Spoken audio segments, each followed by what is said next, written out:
Good evening. Welcome to Day 3 of Cap Times Idea Fest 2024.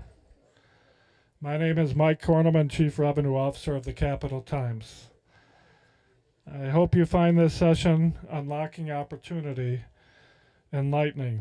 It was reported last week that the share of foreign-born residents in the country is the highest in our history, at just over 14% of the population. Our hope for tonight's discussion is to help reshape the narrative around immigration. Before we get started, I would like to thank our sponsors. Without their financial and moral support, this festival would not be possible. Major sponsors include Epic, Exact Sciences, HealthX Ventures, UW Health Carbone Cancer Center, Madison Gas and Electric, Ascendium Education Group, University of Wisconsin-Madison. Our co-sponsors are the University Research Park, the Century House, Overture Center for the Arts, Wisconsin Alumni Research Foundation, Wisconsin Historical Society, Madison Community Foundation, Cargo Coffee, Robert La Follette School of Public Affairs, Madison Area Technical College, Leopold's Book Bar Cafe, and Forward Theater Company. And our partners include Hinckley Productions, Civic Media, the Wisconsin State Journal, and Madison.com. And I want to shout out a special thanks to Ascendium for hosting the wonderful buffet for you to snack on and putting this session and sponsoring this session.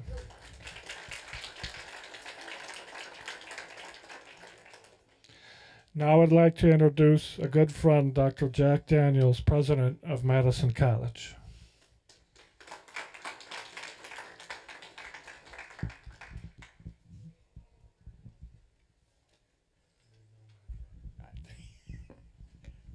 Good evening, everyone. Good evening. Welcome to Madison College, the Goodman South campus. But this is a very important opportunity for us to learn tonight, as well as see folks you haven't seen for some time. This whole process that the Cap Times has, it is just a wonderful opportunity. How many were there last night? You know, hearing the mayor from the city of Chicago. And I have something in common with him because I am from Chicago. But Nancy Pelosi. And I will tell you, if you haven't gotten her book, get her book because it is outstanding. But we're going to be here tonight to hear about immigration. And the panelists I know are excellent. And so, without any further moving forward, I'm going to invite the vice president for Goodman South campus and the 4 regional campuses of Madison College. And that's Valentina Ajedo.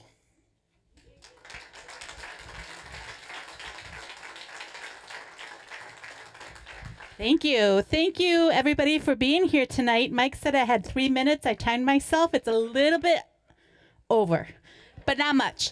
All right. So Dr. Daniels indicated my name is Valentina Ajedo. I am a VP in Academic Affairs. I work with our provost. I'm responsible for our Goodman South campus, Commercial Avenue campus, and our regional campuses. Our district is 12 counties wide. So we've got campuses in Fort Atkinson, Watertown, Reedsburg, and Portage. Responsible for all that, and then this thing called Educational Pathways. So our K-12 relationships, our education program that we run in the prisons, those all report up to me. That's my portfolio. So this is our 3rd year in hosting an Idea Fest session. And this year's theme is particularly near and dear to my heart. So first, it's because I come from an immigrant family. So a lot of the themes, a lot of the discussion that you're going to hear tonight is going to be a familiar one for me and for my family. And then secondly, immigrant communities are really important to the work that we do, and at this particular location, and to a greater extent, to an extent as well, in our regional campuses, in the eastern and northern parts of our district. So here at Goodman South, we are the district location for the School of Academic Advancement, which is led by Dr. Leslie Petty and her team of expert faculty and staff, and they offer high school completion for adults, including in Spanish. They offer skill building classes in reading, writing, and math, and they also offer English as a second language program. So when immigrants are coming to our communities and they want to learn English, this is one of the locations where they can come to do that. Nearly half, little under half, of the 2,000 students who are here this fall, they're enrolled in these programs. And if you've been following this little world event called the pandemic, you'll know that our ESL enrollments, they plummeted during COVID-19.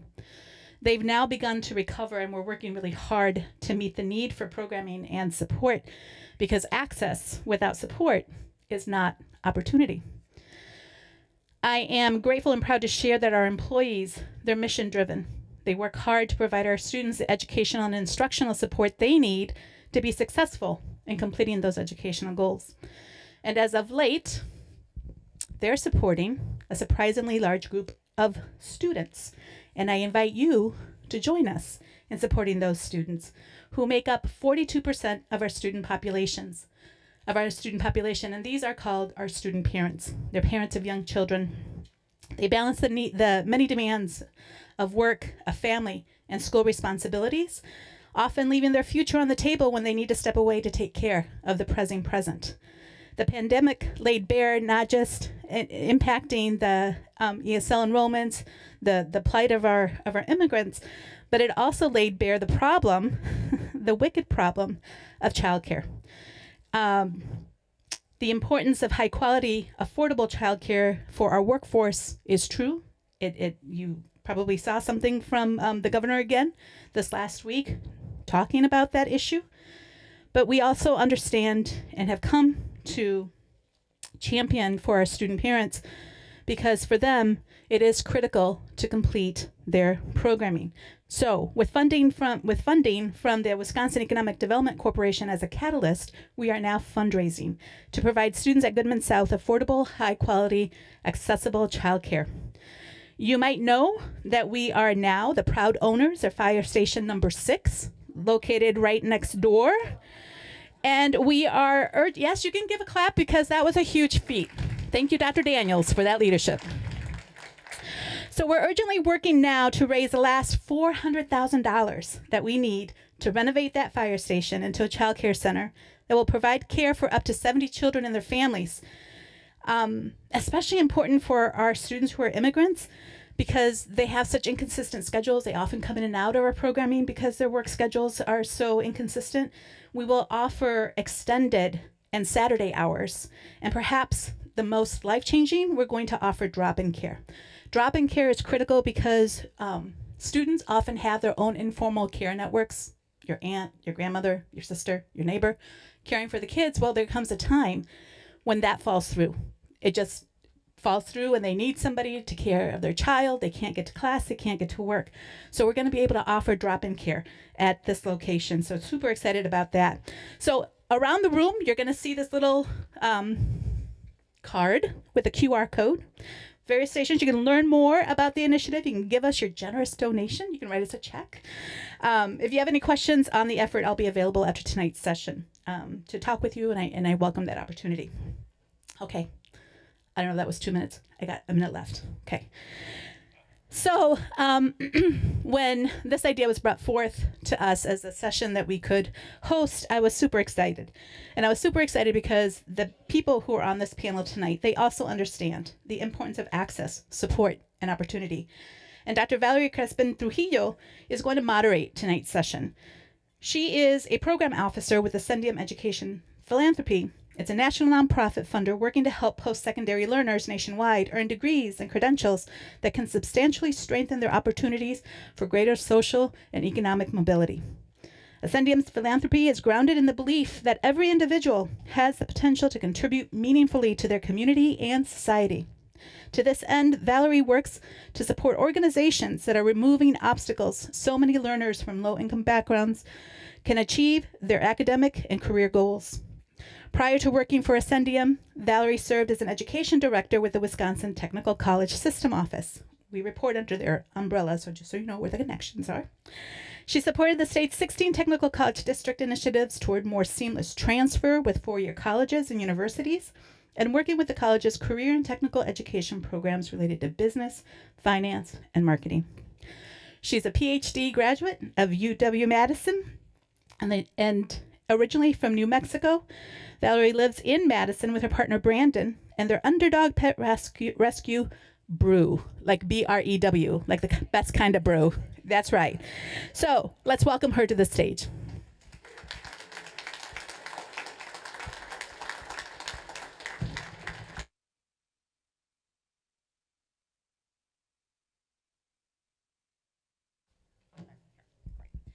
Wonderful. Well, thank you so much for the introduction, and thank you everyone for turning out tonight. I feel so blessed to be here at Madison College in this space. I think is just such a good reminder of what we do and why we do it. And so I would like to, at this point in time, invite our panelists to come sit on your purchase, if you don't mind.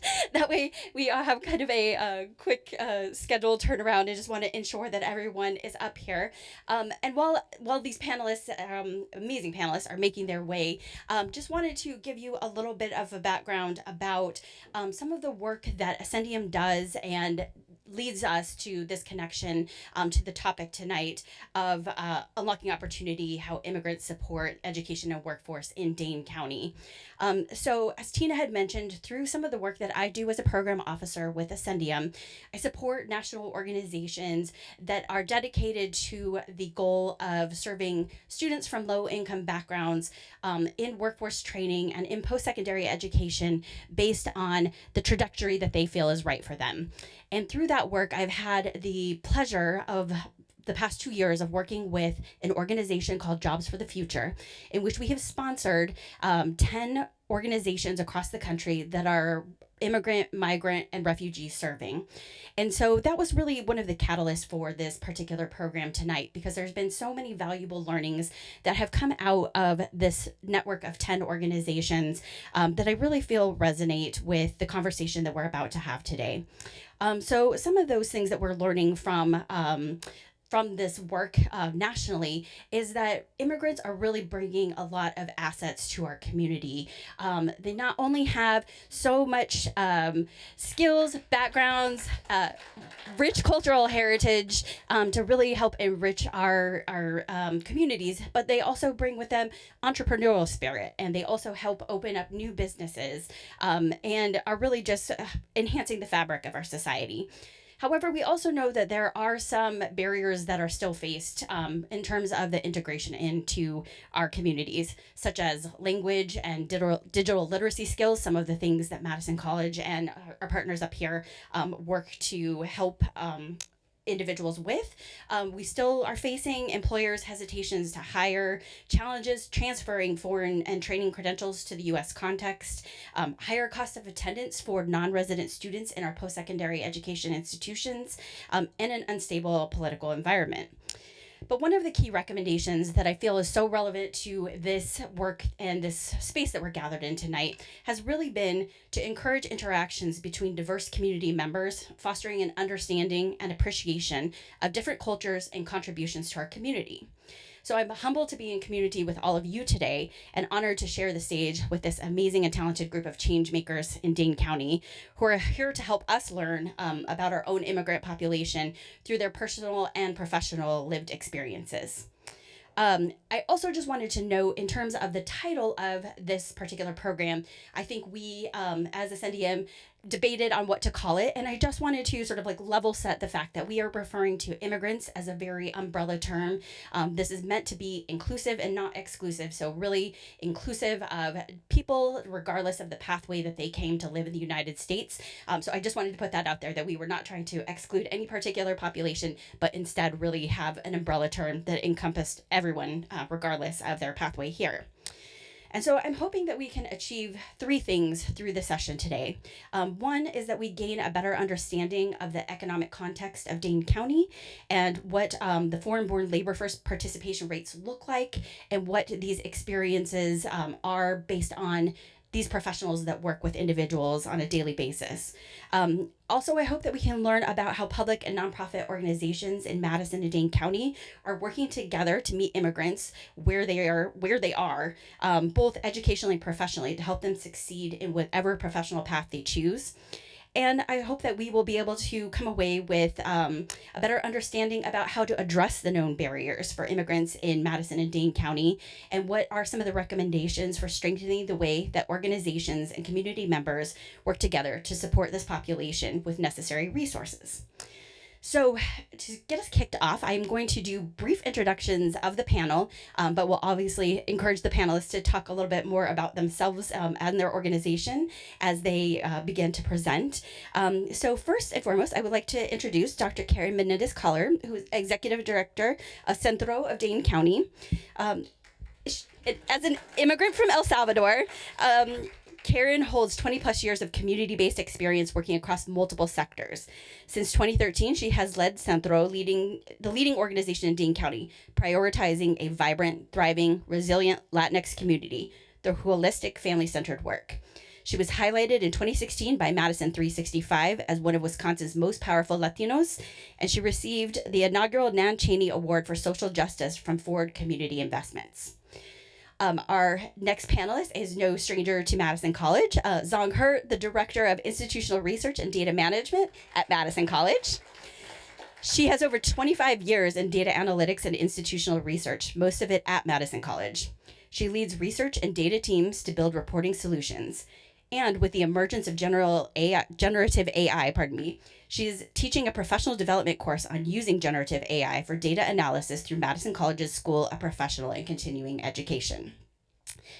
Matt Karras, Economic Development Specialist with UW-Madison Extension.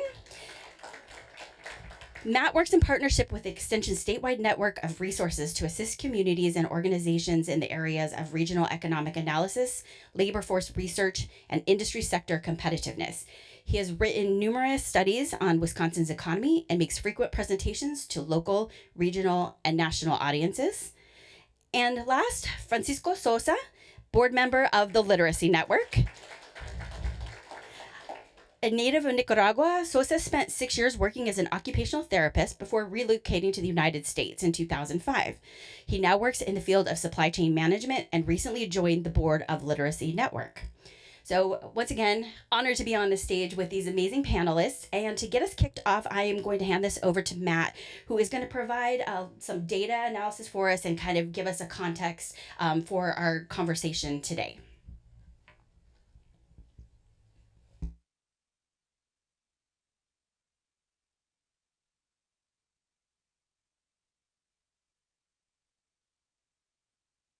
Can you hear me now? All right, great. Thank you so much for that very kind introduction. It's an honor to be here with my fellow panelists and an honor to be with all of you. Thank you for taking your time for coming out and learning about this important topic. As was just mentioned, I am a community economic development specialist, and I work statewide with all sorts of organizations that are directly or indirectly involved with labor force development. So I work with chambers, I work with regional EDOs, I work with state agencies, I work with federal agencies. And as part of that, I spend a lot of my time looking at characteristics of our labor markets and our labor forces around the state of Wisconsin. And I think one of the misunderstandings that we have is really what the contributions are from our immigrant population, because it does vary across the state of Wisconsin, but it is important no matter where we go that they are a important and growing part of our labor force. So let's just start with thinking about the big picture in terms of how our labor market has changed in the state of Wisconsin. What we're looking at here are the number of job openings in the state of Wisconsin going back to 2001, going up to the most recent data we have from June of 2024. And one of the things we see here is that we saw that giant spike with job openings when the pandemic hit. But if we look at where we are now, we are essentially back to pre-pandemic levels. That said, pre-pandemic labor market conditions were still very tight in the state of Wisconsin. If you look at that upward trend in job openings, we were near historic highs just before the pandemic hit. So we've come down in our job openings, but it is still a tight labor market. We can also look at this in terms of unemployment rates, and we see a very similar trend here that we saw with job openings. If we look at unemployment rates in the state of Wisconsin compared to the United States, you'll notice a couple things. Wisconsin's unemployment rate has traditionally been below that of the national average, so that blue line compared to that orange line. You'll also see that when the pandemic hit, we were near record lows for unemployment rates. You can see that they went even lower after the onset of the pandemic, but we are back to where we were prior to the onset of the pandemic, again, at or near record low unemployment rates. So again, a tight labor market prior to the start of the pandemic and where we are now. One more way to look at this. This is the number of job openings or unemployed individuals per job opening in the state of Wisconsin. That big spike you see is the onset of the Great Recession. At that point, we had essentially 7 unemployed individuals for every job opening in the state of Wisconsin. We now have 0.6. So we have more job openings than unemployed individuals. Again, that black line going back to where we are or prior to the start of the pandemic shows that nothing much has changed except for the fact that it was exacerbated for a while and we are still in a very tight labor market. Okay, so let's look at some more local conditions. These are unemployment rates in our local South Central labor market, South Central Wisconsin labor market. And you'll notice a couple things here as well. Here we're comparing the most recent data we have for July of 2024 to the July numbers before the onset of the pandemic, those blue bars. You'll notice that almost every county in South Central Wisconsin has a lower unemployment rate now than it did prior to the start of the pandemic. You'll also notice that most counties in South Central Wisconsin has a lower unemployment rate than the state average, and almost all of them have a lower rate than the national average. So again, our market here could even be described as being tighter than it is in the state of Wisconsin, which is still a very tight labor market. So why are we looking at all these surrounding counties? Why aren't we just concerned with what's going on in Dane County? Well, one of the things that we're recognizing is that our labor market is increasingly regional. People commute from all over the place into and out of Dane County. And if you look at the number of in-commuters as a share of our total labor force in Dane County, it has grown quite significantly over the last 20 years or so. In fact, over 30% of our jobs that are filled in Dane County are filled by people that do not live here. They come from a surrounding county. When we think about our labor market, we can't just look at Dane. We have to look at the surrounding region as well. Now we can also look at what are called participation rates. And participation rates measure the share of individuals that are either employed or unemployed and actively looking for a job. The state of Wisconsin typically has one of the top 10 participation rates in the entire country. You can also see that if we look at Wisconsin counties in South Central Wisconsin, that most counties here are higher than the state average. So low unemployment, high participation rates. The couple counties you see there on the bottom, Columbia, Marquette, and Dodge, those are home to correctional institutions, so they push that number down for prime working age men. They're in the denominator. That said, this is a comparative advantage for us, I think, in a lot of ways. If you look at where our participation rates are compared to many other parts of the country, you'll see that we are some of the highest in the United States. So again, the darker the orange, the higher the participation rate on a county by county basis. And if you look at South Central Wisconsin, you can see that we have pretty high participation rates compared to a lot of other places in the United States. Let's do that for women before we're looking at prime working age men. Here's looking at prime working age women. And again, we see that across the board, our participation rates are higher than the national average, and many here are also higher than the state average. So people are working and they want to work. And again, if we look at this nationally, you can see that's even perhaps more of an advantage compared to many parts of the country than we saw on the prior map. Now, let's look at the immigrant population. And this is data from the Census Bureau. And what the Census Bureau does is look at foreign-born and native-born residents. And we'll look at that definition here in a little more detail in just a second. A couple things you'll notice that if we look at the share of the employed population in Dane County that are considered to be foreign-born, it is lower than the national average, but is almost twice the state average. So almost 10% of the total working population here are foreign-born. The other thing you'll notice is that if you look at participation rates of the foreign-born population here, it is higher than the state average and higher than the national average and higher than the native-born population. So not only do we have high participation rates overall, our foreign-born population has even higher participation rates than the native-born. So again, very high willingness to work. Now these definitions, this gets a little bit tricky because the data from the Census Bureau does have some challenges to it, but it is one of the better sources that we can use to try and look at characteristics of the native and foreign-born population. Native-born are simply anyone that was born in the United States or born in one of the protectorates or island areas or abroad to U.S. citizen parent or parents. The foreign-born are individuals that are here for many other reasons, even though they were not born here. So this includes naturalized citizens. It includes unnaturalized citizens. It includes people here on work visas. So it is a very encompassing definition of individuals, but it does recognize those that are the immigrant population. The other challenge that we're facing is that our working age population is declining. If we look at the share of individuals that are considered to be of working age, so in this instance, individuals between the ages of 15 and 64, across the board, they now comprise a smaller share of our residents than they did in the year 2000. So this is not just happening in this part of the state, it's happening across the state of Wisconsin and across the upper Midwest. Let's just look at the prime working age population, individuals 25 to 54, those that have the highest participation rates of any age group. Again, declining across the board, even in a place like Dane County, where we hear a lot of our growing young population being a part of the dynamic of our population growth. It's also happening here. It's happening across the state of Wisconsin. The darker the blue, the greater the percentage loss of either working or prime working age population. So again, we are losing our workforce on a percentage basis across the state, and this is not something that's going to go away anytime soon, as we'll see here in a second. On the flip side of that, we're seeing our population age 65 and older increasing. If we go from the year 2000 up to the year 2022, we see significant shifts in all of our counties in the share of the residents that are age 65 and older.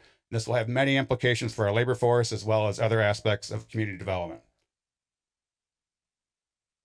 The other challenge that we're facing here is that if we look at the share of workers that are age 55 or older, or so perhaps 10 years or less from retirement age, it is essentially almost doubled in terms of the share in most Wisconsin counties. If we look at it now, essentially a quarter of our workforce is age 55 or older. So that means going forward, we're going to face a lot of retirements, even though we're facing a declining working age population. And if we look at this on an industry sector basis, this looks at just South Central Wisconsin, the number of employees that are age 55 or older as of quarter 2 of 2023. In the manufacturing sector, we almost have 21,000 individuals alone that are age 55 or older. So how do we replace those workers? Healthcare. Healthcare is an industry that will be continued to be impacted by demand with our aging population. There we have 18,000 individuals age 60 or age 55 or older. What happens when they retire? Who is going to fill those jobs? We can go on down the line with different sectors and see that a sizable share of that labor force is going to be of retirement age in the near future. What does our foreign-born population look like in terms of age, though? They tend to be of working age. If we look at foreign-born population that is under the age of 18, Dane County's foreign-born population has a smaller share within that age cohort. Age 18 to 24, a somewhat bigger share than state national averages, partially driven by our post-secondary enrollments. But look at our prime working age population. Almost 61% of the foreign-born population is of working age compared to much smaller shares of the native-born population. And correspondingly, smaller shares of individuals 55 to 64 and smaller shares of individuals age 65 or older. So our foreign-born population is highly concentrated in that working age population. They are highly concentrated in several industries. So educational services, healthcare and social assistance, professional scientific and management, and manufacturing have a high share of individuals in those sectors compared to the native-born population. So those are industries that are somewhat heavily dependent upon our foreign-born population relative to several other industries. If we look at it in terms of occupations, we can see that they're highly concentrated in management, business, science, and arts occupations, as well as service occupations, higher than the native-born shares. If we look at this compared to the distribution of all foreign-born individuals nationally, we see a somewhat similar pattern. Very high concentration in management, business, science, and arts occupations, somewhat higher in service occupations, and so on down the line with sales, natural resources, and production. Let's think about this, though, in terms of job openings going forward. So we saw some of the demographics that we're facing. If we look at the job openings that will occur in South Central Wisconsin based on projections from the Department of Workforce Development, we can look at them in terms of the people that are leaving the labor force or perhaps retiring, a very large number in most of these industry sectors. We can look at occupational transfers of people moving from one job to another across different occupations, a very large number, and not much from annual growth. That said, if we look at some of those key industries where our foreign-born population works, we can see production accounting for a very large number of job openings going forward, healthcare accounting for a very large number of job openings going forward, and professional, technical, and scientific related occupations accounting for a large number going forward. So again, these are industries that are going to face a lot of job openings and are also those industries that have a high concentration of our foreign-born workforce. These are also many occupations that require a significant amount of post-secondary training and education of some force. So they do require a significant educational access and ability to access those skills. And just healthcare, one more example. So healthcare, nursing assistants is going to be a very large demand going forward, which will continue to grow just based on our aging population. Who is going to fill those jobs? With that, that's my contact information, and I will turn it back over. Thank you.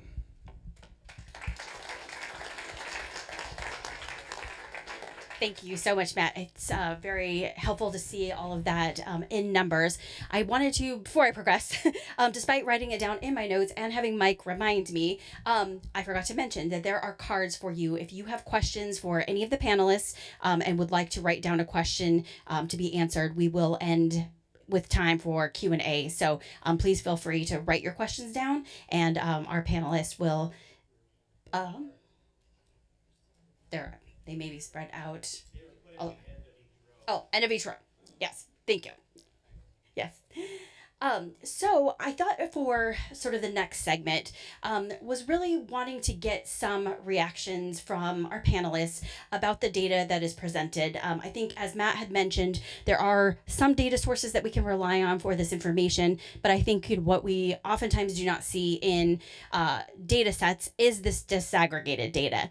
And with these individuals working so closely with our immigrant population, wanted to kind of get a sense from you all about what resonated and also what is another part of the story. What are we thinking about in terms of immigrant aspirations and the types of needs that you all are seeing that would help propel individuals into all of these different sectors that we know are currently being filled by immigrant population, and also for the future of Dane County.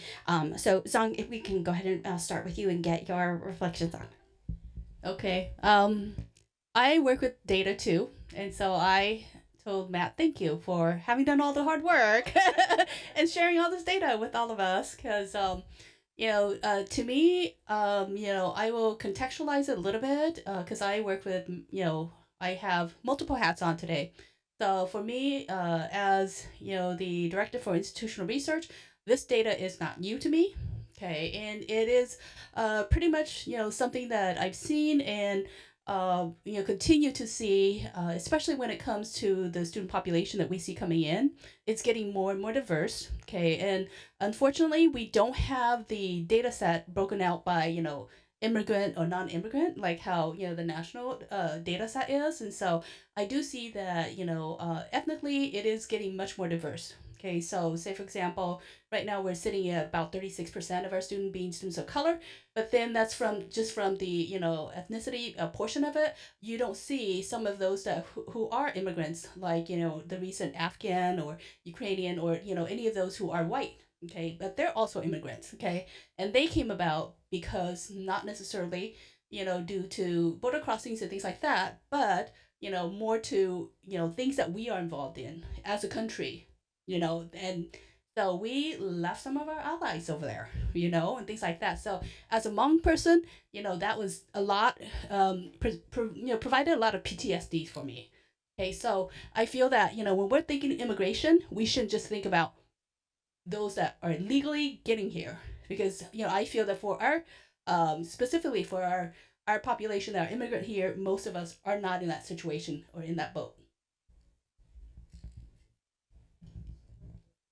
Can you hear me?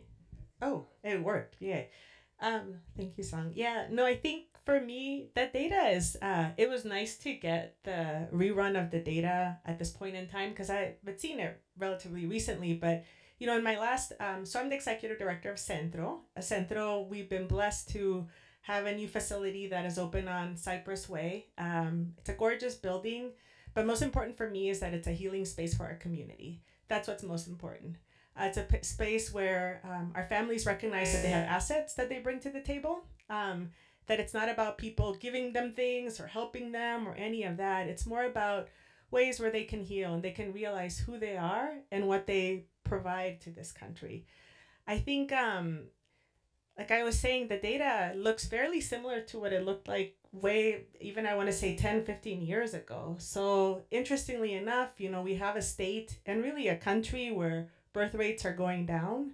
There's a need for a workforce, and we're almost trying to think about who are the workers that are worthy of that and who are not.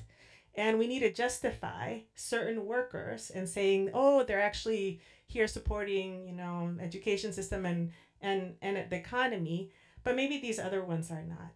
And the reality is that there's opportunities here that we're all deserving of. And we all, you know, merit wanting to come and be able to do what we want to do, in part because you wouldn't make the decision to come to this country if you weren't prepared to work. I like that phrase, how you couched it in some of the data. You leave your home country because you need to find a space where there's stability, where there's hope, and where you're able to really thrive.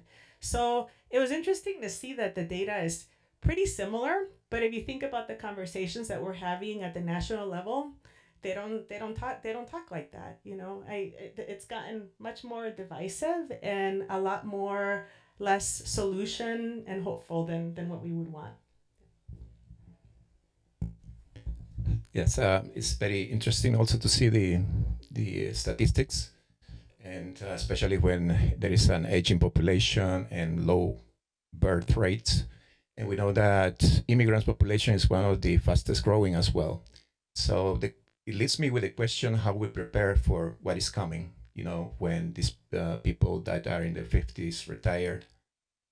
What are we doing from where our organizations or from the workplace, or what efforts have been made more in the highest level, like government or state? How are we preparing? So I guess I have seen some coordination between or among organizations at their level, but from my point of view, it is required to have more a thought plan, a thorough plan in general.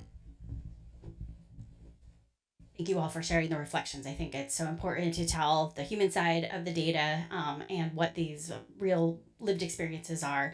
I was wondering also, I didn't want it to be mindful that with you up here representing yourselves, obviously, but also your organizations, if you would talk a little bit about what services you offer to the immigrant population through Literacy Network, through Centro, through Madison College, UW-Madison, and talk a little bit about, what are some of the most sought out services and the capacity to be able to offer citizenship, tutoring, literacy skills, childcare, any of those types of things that you're seeing from your perspective are of greatest need, just so that we can all have a better understanding of sort of the network within Dane County, because we know you all work very closely together for serving this population. So just wanted to start with Francisco, if you want to talk a little bit about Literacy Network, and if you want to talk a little bit about how you ended up on the board of Literacy Network. Yes, thank you. Yes, I will speak a little bit how I came Madison 20 years ago. I'm originally from Nicaragua, and I decided to come here to study, to take a certificate in FIU about resolution of conflict. It was in Spanish. My English wasn't that good, so when I moved to Madison, I was new to the culture as well. I didn't know where to go, what to do, and where to look for help. So I found Literacy Network. I was a student there, And from there, I gained a lot of confidence, and I started looking at different job opportunities. One of the constrictions, or one of the barriers that I found, I also graduated from occupational therapy in Nicaragua, but when I moved here, I didn't find, or they didn't validate all my classes. So it was pretty much a start again from zero, but at the same time, I needed to work in order to survive, I needed to pay rent and everything. So I derailed from my career, and I started working in restaurants. And when my English was improving, I started working cashing checks and other customer service jobs. And then I worked as a planning analyst or credit analyst, and then lately on the planning analyst role. So it's been a process. And that's what I'm saying. That's one of the barriers that a lot of immigrants face when they come here. Maybe they have a career, but it's not validated, and it's just like starting from zero, or a few classes are validated. That's something that we can think of and see if there's ways that to ease that for the future. In regards to how I came back to Literacy Network, they came to present to my previous job, and that's how I reconnected. And I remember how useful it was for me in my life. And that's how I decided to volunteer with them as well. It's a way to give back to the community. In Literacy Network, we offer many programs, but I would like to give you some statistics first, and with the people that we work. For example, in 2023, we had 1,445 students in total. 95% of the students, and that was an increase of 37% compared to 2022. So we've seen that high increase. And right now we have a waiting list as well. For students, we cannot cover all the demand. 95% of the students live or come from a low-income household.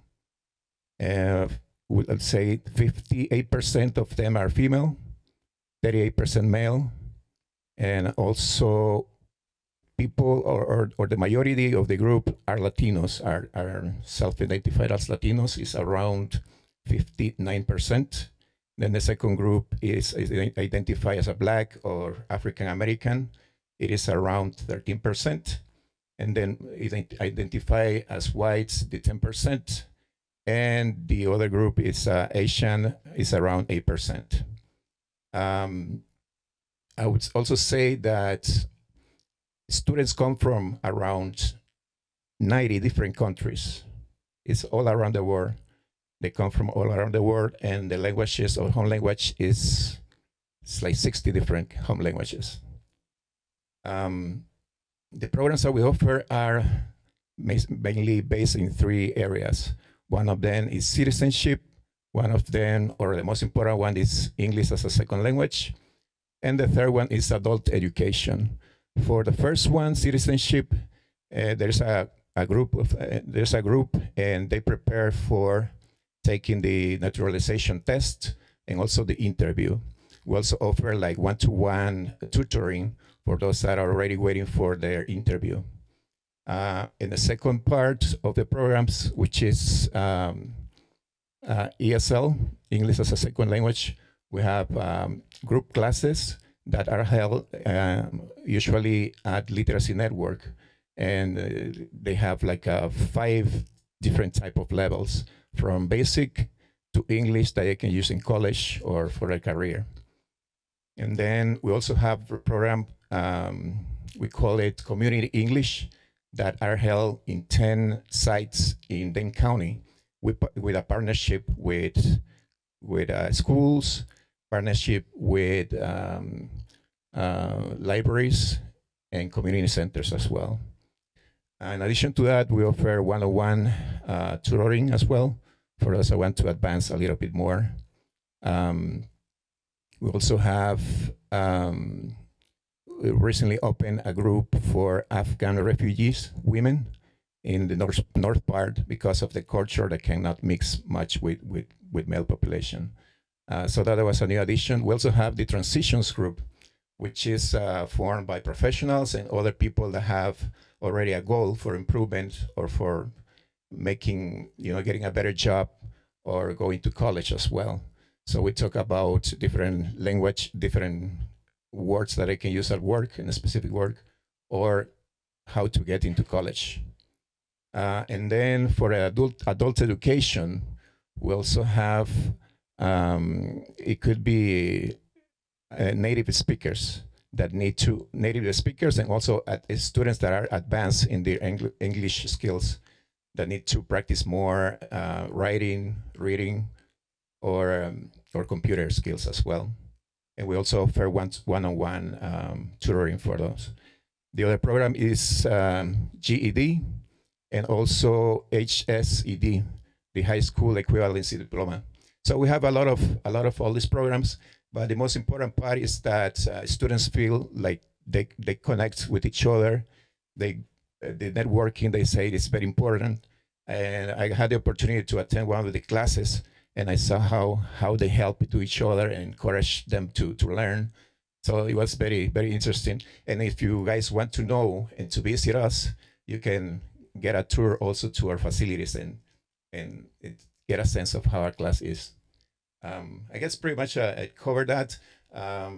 Yes, thank you. Yeah, thank you so much for sharing your trajectory and also what an amazing asset Literacy Network is for Dane County. Karen, I was wondering if you would also be willing to share your journey to executive director and talk to us a little bit about Centro.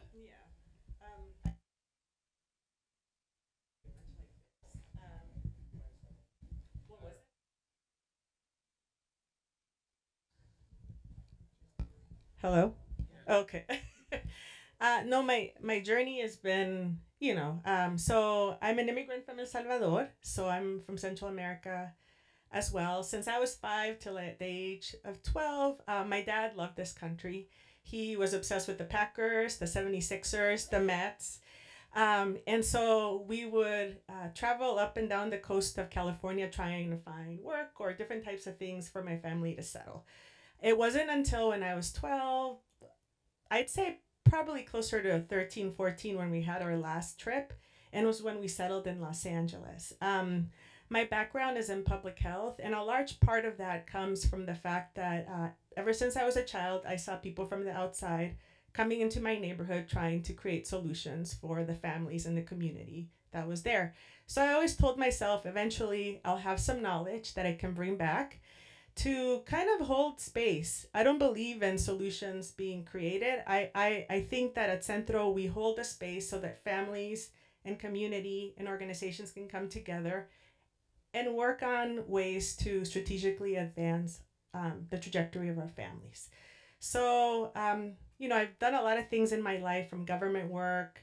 I was faculty at UCLA for a while, and then most recently came here. My husband's from Green Bay, but he trained at UW-Madison. So that's how we landed here. 2 little girls. Now I'm going to the personal side. But anyways, I think what I really realized coming here to Wisconsin is that I have grown just as much as a person being at Centro. I have healed as an immigrant being at Centro as the work that we have done in community. So I find it that it's been very reciprocal. One of our mantras at Centro is in Lakesh. So basically everybody that I work with, I need to see them, myself in them. And whether it be donors, partners, community members, whatever it may be, we need to be in it together for the authentic long haul. We've been around since 1983, founded by Hilda Thomas, who was a social worker. The story would go, she would always be right by, with families and whatever they needed. Over the years, we've evolved. We have a substantial youth programming. I'm the same Margaritas here. So anyways, there's just members of the community and people that are very important that I think need to be elevated that have gone through Centro. So we have a high intensity partnership with the Madison Metropolitan School District. We do a ton of wraparound support when it comes to basic needs, an immigration program that continues to evolve. And we have a wonderful grant with the Literacy Network around our citizenship work. I don't even know where to go. I think the one thing I wanna say is that how we do the work at Centro is probably the most important to me. over the last 7 years, we really invested in a healing ethno-racial trauma approach. That means an understanding that as community, we need to know that we need healing and that we also have power and we have assets. And when we work with employers through our workforce programming, schools, system partners, they need to understand that too. I guess I should mention in the workforce space, we're really intentional about trying to disrupt sectors where we need to see our faces. So that means the healthcare sector, finance industry, lately technology space. We want to see more Latinx individuals. What can we do not only for employment, but advancement? And how can we ensure that employers understand how the bar should be set for our families and what we need to advance? Because as you saw the data, there's a need and there's a population and there's something that's not adding up to connect the dots. So I'll leave it at that.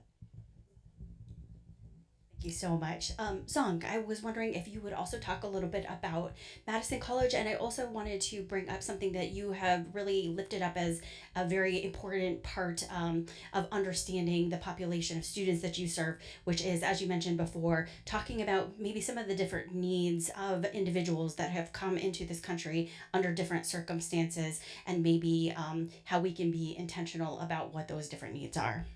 Okay.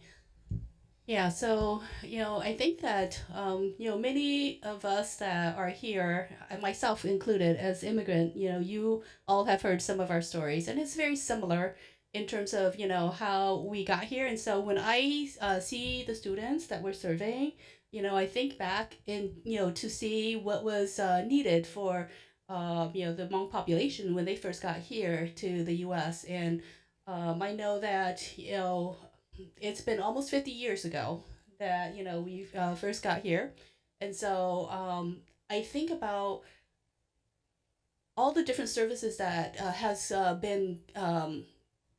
come about as a result of a lot of hard work on for our based on our staff and things like that as to what we've been doing, and so one of the things that many of the our students need are basic need stuff. Okay, and we've seen that as a part of the studies and the different projects that I've been on, things such as the childcare. Okay, so you see, Tina was just talking about, the station number 6 there. The average age of our students is like 27 years. Okay, so that means that most of them are not straight from high school. Okay, and they have families that they need to, be able to support while they're going to school. Most of our students are part-time. Okay, so many of our students of color, they and in general, our population of color, they have a lot more needs, or their families are a little bit bigger too. Okay, so that means that they're trying to juggle many different things all at once. Okay, I myself, when I was going to school, I had two kids. Okay, right now I have 5 children. Okay, they're all adults now. But while I was going to school, I had 2 children that I had to go ahead and juggle while I was actually attending school. Okay, so these are things that are more going to be more frequent. When you're looking at your students of color. Okay, and many of them need not only just like some of the basic needs such as transportation. Okay, childcare. Resources that oftentimes we think, let's just give them a link, okay, and they can go and they can do something with that, which is not very feasible, okay. Oftentimes they need to have somebody to actually help them through the process, okay, because I don't know, if you're looking at somebody that needs to fill out financial aid, how many of you guys have to fill out financial aid with your children, okay, and if you don't speak the language to begin with, or English is not your first language, it is a hard thing to navigate. I mean, it's a hard thing even if you are that is your natural language. It's still a hard thing. Okay, so I feel that those are some of the things that they need to have that will help them through the whole process. A one-stop type of thing has been an idea that we've been kicking around, some place where you could get some of those services and that collaborative. If you have basic need, you need to apply for food stamp, or I guess they don't call it food stamp nowadays. It's SNAP or some of the other resources, food share. You need to have people who can actually help you, and so this is where those partnerships will be very very crucial, and we have been, trying to do that with what we have been facilitating here with Tina and that group there. So those are just things that we have been working on. I know that we have a lot of resources, but it's just not all in one place. Okay, and so going forward, that is what we are hoping to be able to actually do. And those are resources that are there. It's just that it's not centrally located, and especially for this population, it's going to be hard for them to actually access. Okay, so what was your other question? Sorry about that. Perfect. Thank you Okay. so much for giving us that idea of who students are and the variety of needs that they bring with them, particularly as we work to increase access to post-secondary education here in Dane County. Being cognizant of the time, I'm sort of going to play off of your comment about the partnerships and take us home into a conversation about a comprehensive plan. And I'm also going to incorporate some of the questions from the audience into this final segment. But starting with Matt, I know that throughout this panel, we have had collective conversations about the need to really create a comprehensive vision for Dane County. And we obviously have a great example of partners that work really well together here as panelists with us today, but understanding that there are still a lot of work that happens in silos, still many, I think, of the connections between data and the needs of workforce and post-secondary education that we don't fully understand and won't understand unless we work together.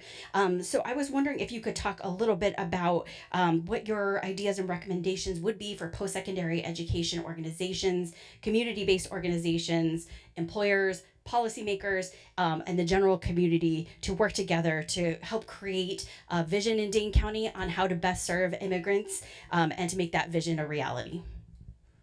Yeah, I think just having more opportunities to meet like this. I work with a lot of organizations that have been active in Dane County for a long time.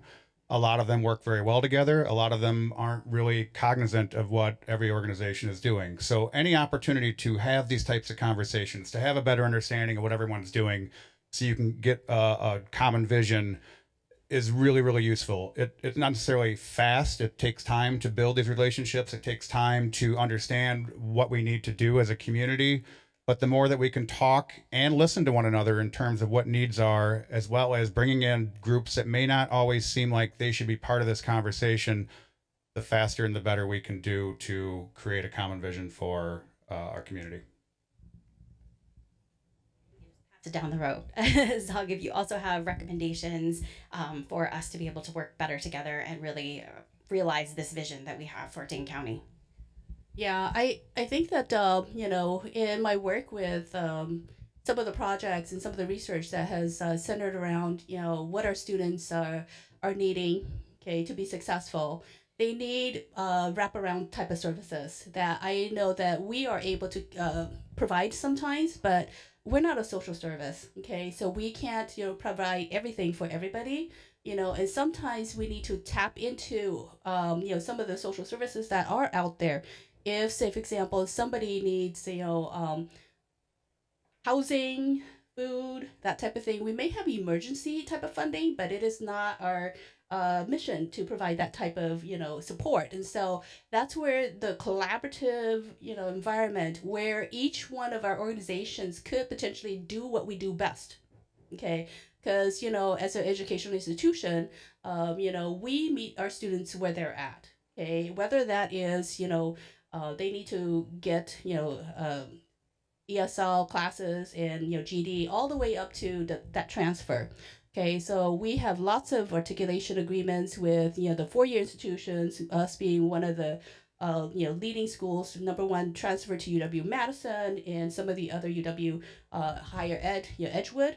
And so, we meet our students where they're at, but many times this particular population will not be able to actually navigate through the system, holistically, unless they get that additional help from these other organizations that are also there and whose main mission is not necessarily to educate or provide skills, skill sets that the workplace needs. And we can go ahead and provide that. And so we need to all work together to be able to provide, that holistic support system, that community for all of our students to be able to really, address any of the gaps that's there. Okay, because no one organization can actually address all the gaps. Okay, so I feel that going forward, this is where these conversations, like Matt was saying, needs to happen more frequently so we can say, oh, what do you do that's good?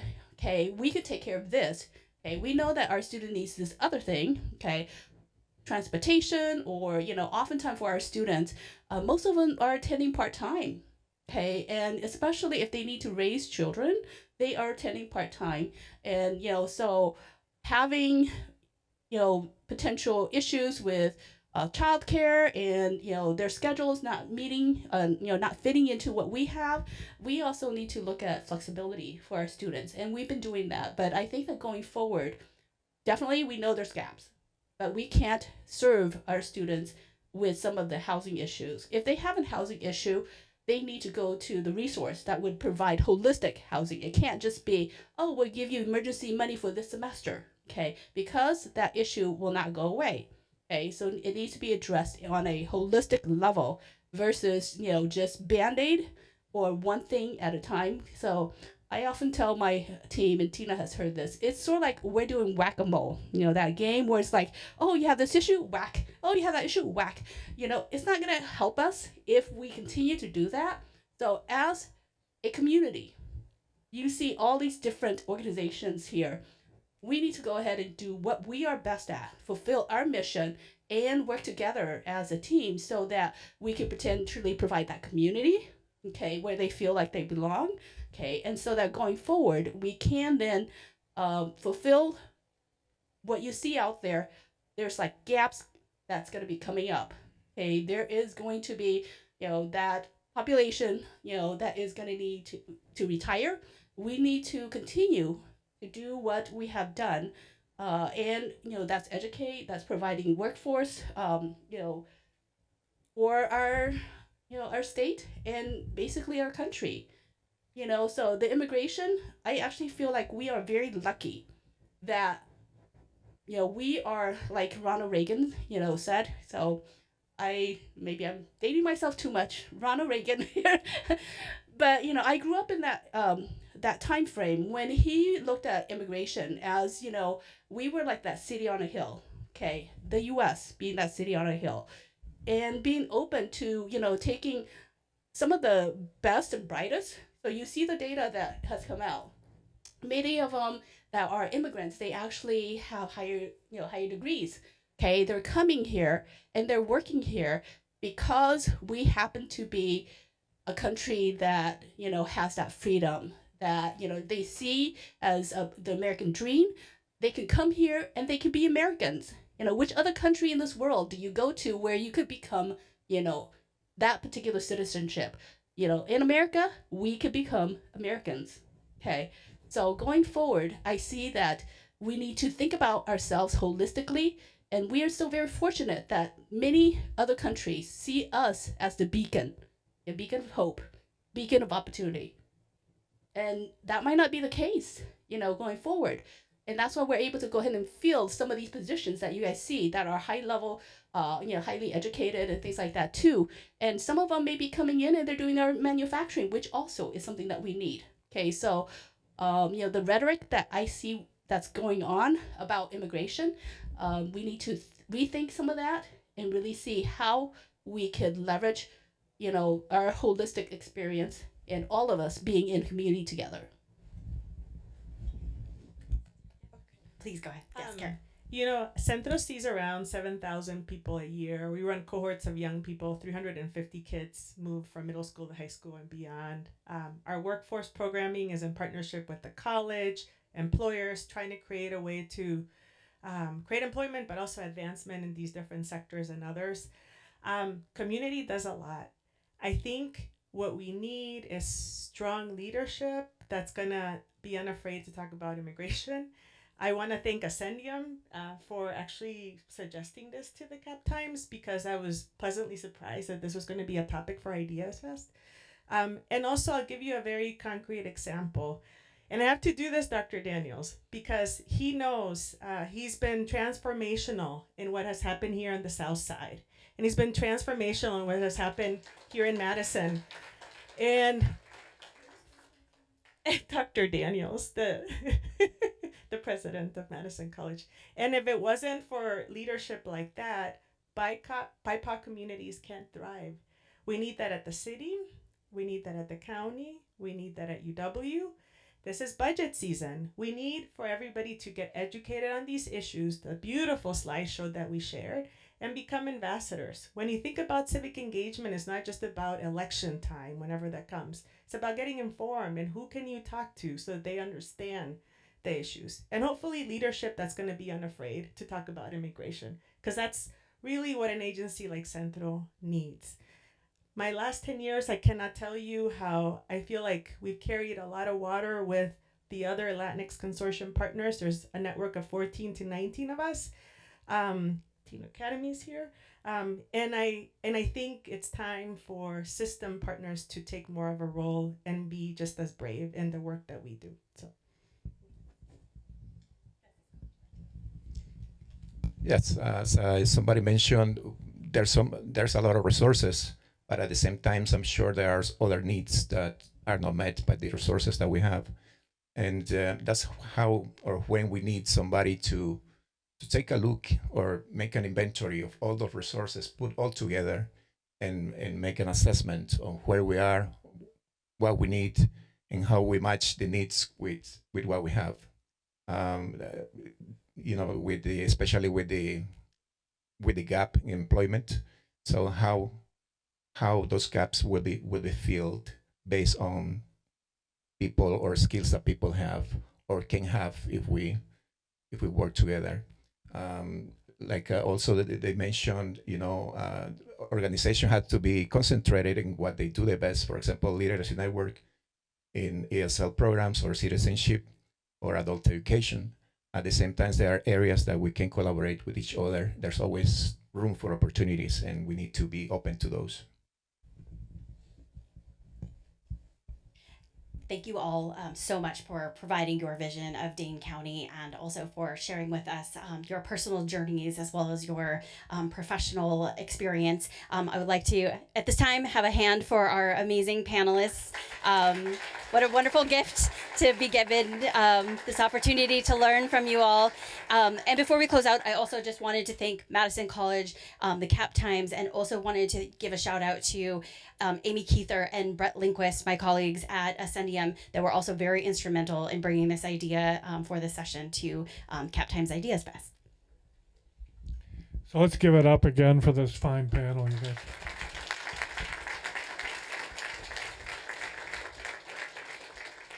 It's a great discussion and it really sheds light. So I invite you to go get some refreshments, use the restroom, and we've got another panel starting up here in about 25 minutes on BIPOC entrepreneurs giving tips on how to get a piece of the American pie.